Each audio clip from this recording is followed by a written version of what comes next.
नमस्कार, मैं हूँ विजय कुमार शुक्ल। भारत में एक दार्शनिक हुए कपिल मुनि, जिन्हें माना जाता है कि सांख्य दर्शन का उन्होंने स्थापना किया था।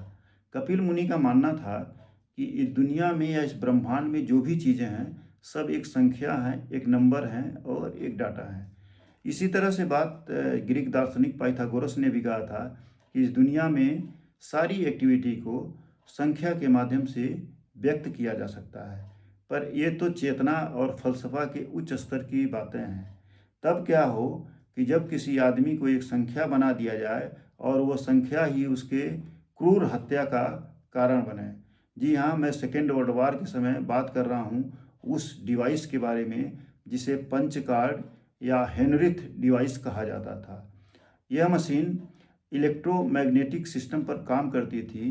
वह डेटा के टेबुलेशन का काम करती थी। इस डिवाइस के माध्यम से जर्मनी में हिटलर ने सबसे पहले 1933 जनगणना कराया और जनगणना कराने में उसने बहुत ही होशियारी के साथ यहूदियों का व्यवसाय, उनका बैंक, उनके स्किल की क्षमता, उन सारे एक्टिविटीज़ के बारे में उसने डेटा कलेक्शन कराया। फिर उस डेटा कलेक्शन का वो उपयोग करता था उन कंसंट्रेशन कैंप में भेजने के लिए। फिर कंसंट्रेशन कैंप में उनको नंबर से बताया जाता था कि उनको क्या काम करना है, या उन्हें गैस चैम्बर में जाना है, या उन्हें किस तरह की सज़ा दी जानी है।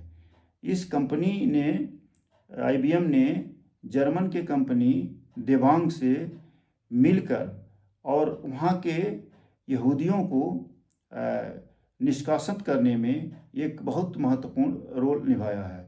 एक एडविन ब्लैक नाम के एक लेखक हैं, अमेरिकी लेखक, उन्होंने किताब भी लिखा IBM एंड होलोकास्ट।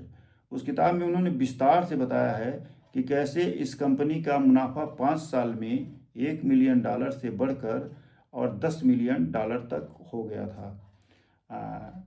अभी युval नोआ हरारी ने ये किताब लिखी है नेक्सस में उन्होंने विस्तार से बताया है कि किस तरह से एल्गोरिदम का उपयोग करके और तानाशाही को बढ़ाया जा सकता है और किसी भी देश में केओस पैदा किया जा सकता है।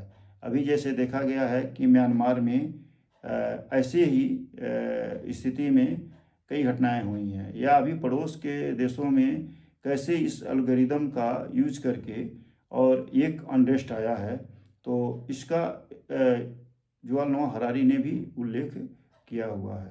तो कोई भी डिवाइस से कितनी खतरनाक हो सकती है, इस पंच कार्ड मशीन से पता चलता है। Thank you.